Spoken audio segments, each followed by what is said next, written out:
Hey guys, how's it going? My name is Vinny. Welcome back to another video. Today we're going to talk about a couple different things. One being the reasons why I got this bike. Two being any upgrades that I've done to the bike. Previous video had some, but it didn't show all. Three, any upgrades that I plan to do for the bike. Four, the handling so far, how it's been, how many miles I've done on the bike. And five, anything in between, anything just in between the lines, any question, comments, concerns that I may have. Specifically just because I've never been a road gravel rider. This type of geometry has never been my thing. I ride a full squish, you can see it there in the back. There's just a lot that I don't know, but I know bikes, if that makes sense. So let's talk about the reasons why I got this bike. Number one is I'm coming off of a fractured elbow. I was on my way home from the trails. I was bombing down the sidewalk. A car had come out a little too far out ahead. They had seen me, but they weren't able to brake in time. And I wasn't able to completely stop in time, so I only had a couple options because the sidewalk had gone kind of awkward, and I was planning to kind of just cut the dirt and continue going. But then when the car came out, it was like what the fuck did I do type of a moment. So kind of both just had a little moment of like, oh shit. I kept going forward. There was a little rut in the road, so it G'd me out. It threw me over the bars. Stuck my arms out to kind of catch myself. Flip myself over, smack the back of my head. If I didn't, I would completely drag my face. But I knew my helmet was like a full shell in the back, so it was good. Jumped right back up because I mean I've had some bad crashes before, so like I could feel that I was good. But I also was thinking back to I probably was like a little in shock because it all happened so fast. I wasn't necessarily expecting the car to come out that far ahead. And I wasn't expecting to get thrown over the bars. Like I knew if I had bailed, that's one thing, but I got thrown over the bars, that's something else. But yeah, I jumped right back up because one, that shit was embarrassing. There were people around them too. Like I said, I knew I was good. Like my helmet did what it was supposed to. Anything else bone wise, we'll handle that later. So yeah, got up, collected myself, collected my things again, and I started just biking back home. They asked me, they were like, you good, you good? I didn't hit the car or anything, so I was like, yeah, like it's all good, like just keep going, whatever. Collected myself. On my way home biking, that's when I started feeling my arm, like my elbow. That thing was messed up. I could feel it. It felt like it was basically falling through itself. I could feel something had happened here, and something had happened here, and then something happened in my elbow itself. So went the next day to get some x-rays because I kind of was in doubt the first day. I was in denial. I did not want to believe I had broken anything. I didn't want to tell myself I had a broken arm, a fractured elbow, none of that shit basically. So I try to go through the first night alone, kind of just eat it up. That shit hurt. It did not feel good. That thing was on fire. I felt like throwing up. I could not raise my arm without my elbow feeling like it was falling through itself, like I said. And it sucked. So the next day, midday, because I still didn't want to go in the morning because I still was like, nah, I'm tripping. It was just because, you know, it just hurt. It just happened. Midday, I was like, yeah, no, that thing is broken. So I went to the hospital, got it checked out. Yeah, shit was fucked. So got it casted up. It was like a semi-cast because I had to go see an orthopedic surgeon to actually get it casted up, but they also still didn't give me a full cast. They gave me some long ass thing that was supposed to go over my entire arm that I kept taking off, and I wasn't supposed to hurt myself even more. I don't know why they didn't just put me in a permanent cast knowing how I am. But so yeah, I couldn't really ride a full squish. The way the positioning was, I can't, like my arm was like this. It was in an L position. I couldn't do anything. So I knew drop bars were gonna be what I needed. I just didn't want to do a Franken bike. I couldn't commit to that. I don't know if you've ever seen the videos of what a Franken bike is. I was debating it. I just couldn't commit. I could not. That thing is crazy. So I started thinking of a second bike. And if you know cyclists, they always want another bike. It's like car enthusiasts. They always want another car. If you like anything, you always want another one of it, which may or may not be a good thing, but when it comes to cyclists and bikes, yeah, it's a good thing. Let them get more bikes. Yeah, so those are the two main reasons. I had fractured my elbow and I couldn't ride that bike, and I kind of just wanted another bike. For the price that this bike was, I'm telling you guys, the bike is worth it. For $270 once the taxes and everything had come in, the bike is good. Moving on to the next thing, any upgrades that I've done to the bike. So I'm gonna go ahead and start moving the camera a little bit for this one because I want to show you guys. And the bike is a little bit dirty. I've ridden this bike like crazy, and we're gonna get into the mileages and everything like that in a second. But let me go ahead and start showing you guys the bike.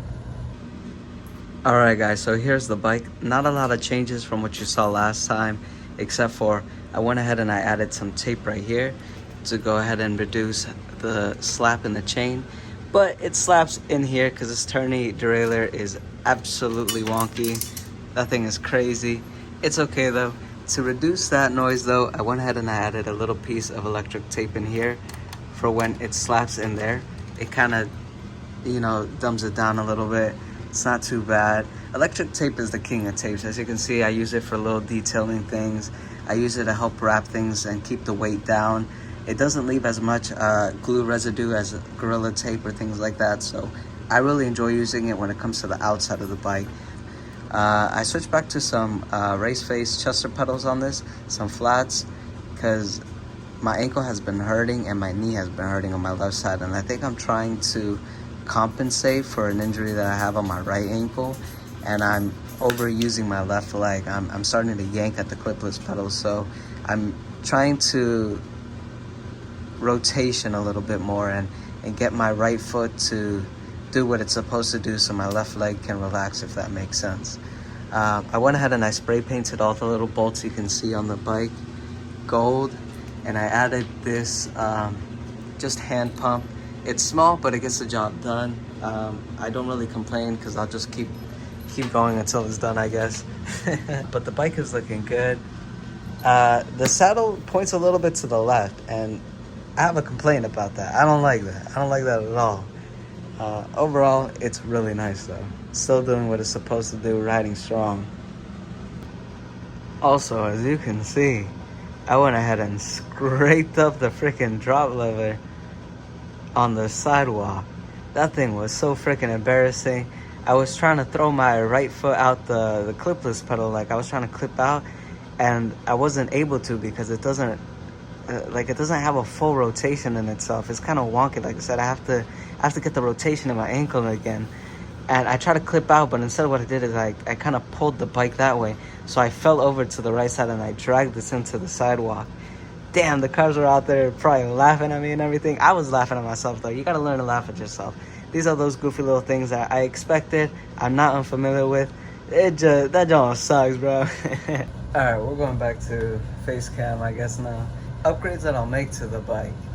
I definitely want to change that tail light out. Like I said in the last video, that thing is janky, it's wonky as hell. It turned off on me in the middle of a night ride, and it's not bright, like by no means, trust and believe, this thing is not bright enough for a night ride. I just had it on while it happened to turn like dark, you know what I mean? That thing died on me, and the whole truck was, it completely did not give a fuck because I was wearing a whole high-vis white shirt. That joint is reflective as fuck, that thing is bright as hell.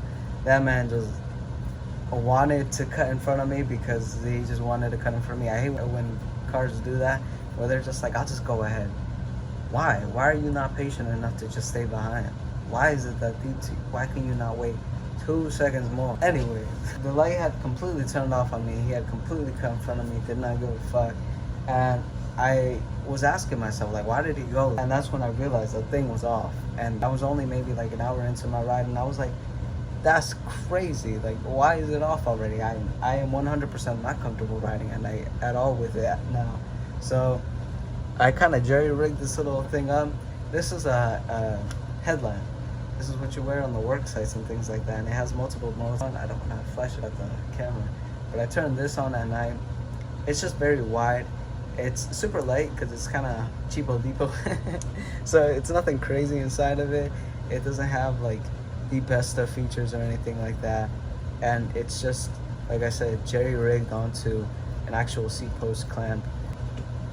I don't want to break down how I made this. It gets the job done. It does what it's supposed to do. I'm gonna throw this on there if I actually have a night ride, just because I know that it's gonna be on there securely. Anything that I make is good. Anything I make with my hands is good. So I'm gonna throw it on there for now, just for day ride, just so I don't look so goofy. I'm gonna keep that one on still. Those are the only upgrades that I've made so far on the bike, the ones that I mentioned. I also want to change the seat post and the seat. The seat isn't too bad. It just kind of goes to the left, like I said. I don't like that. It's kind of uncomfortable. It gets in the way. But overall, the entire thing is just heavy. And I'm not a weight weenie or anything like that, but it is heavy. There's no reason to have that much weight on the bike if not needed.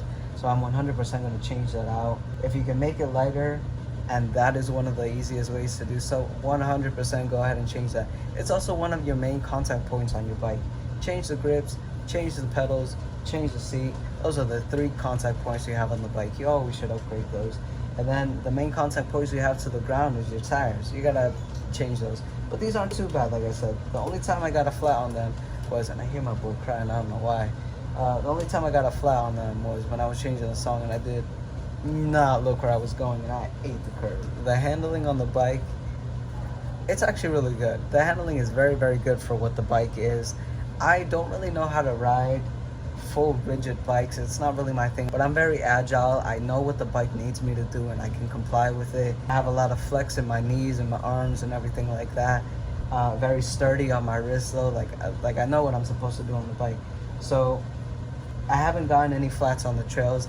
I've gotten 150 miles, give or take, on the bike. Yeah, okay, like 150 miles, give or take, so far on the bike. This bike handles very, very well. I really appreciate how compliant it is. It definitely is very forgiving when it comes to the trails. Like, I understand that it's not going to be able to eat everything up, but it does its best in doing so. So if you understand that the bike is not something that has any sort of suspension and things like that, it's a great bike. It handles very, very well on local green and blue trails. I haven't taken it on anything crazier than that, but I may try. I really will be pushing this bike to its limits and see what it could do. One thing I do want to mention is that I am not familiar when it comes to 2x in the front. I'm used to 1x's, 1 and 11 in the back, I believe is what my mountain bike has. This is 2x7. 7 is about as cheap as it goes when it comes to the speeds in the back, when it comes to any sort of bike, basically Walmart, Target, any low budget bike will start at about 7 speed. It does what I need it to do. I have great legs. I have been blessed to have good legs, great thighs, great calves. I have found myself hopping off the bike like at least twice, 3 times now when it comes to my trails. And they're not steep inclines or anything like that. They are on, like, trail is on dirt, so they are punchier climbs. But the reason is that I think I run out of gears because I'm used to 1x's and I'm punching everything on the right side and I'm on the easiest gear and I'm trying to get up and everything and I can't do it. And I hop off the bike and then I look down. Whole time I have a whole nother gear on the left side. That has killed me, bruh. That has killed 3 of my PRs so far, specifically because I have hopped off the bike on the uphills and I've just walked it up, just kind of in the feet, just telling myself, oh damn, it's just good. I gotta get good, I guess. And I have a whole nother gear. I'm just not familiar with a bike like that. I'm not familiar with that sort of drivetrain system. 100% user error though. If you're used to it, if you know what you're doing, if you could get used to it faster than I have, that's great. But I've had about 150 miles. Each one is about maybe like a 15 to 20 mile lap in between. A couple of 5-mile laps of just like riding with my dog. I don't know if you can hear him eating up in the background, but I'm getting him ready for a ride right now. I'm gonna go ahead and hit the local trails. 5 miles for him, gonna bring him back home. Gonna take maybe like 15 miles for myself, and yeah, we're gonna see how that goes.